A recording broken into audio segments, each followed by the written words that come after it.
நான் தம்பி கூட விளாண்டுட்டு இருந்தேனா, அவன் தெரியாம கிணத்துல தள்ளி விடுத்தேன்.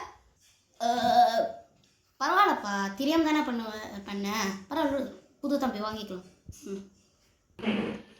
அப்பா, நான் அதோட இன்னொரு விஷயமும் சொல்லணும். என்னப்பா?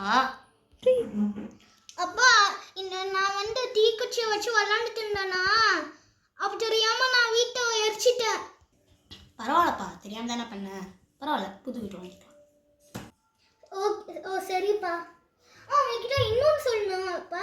உங்களோட ஃபோனில் GIF இருந்துச்சுல, அதை எல்லாத்தையும் டெலீட் பண்ணிட்டேன். எந்த பிரச்சனையும் இல்லை.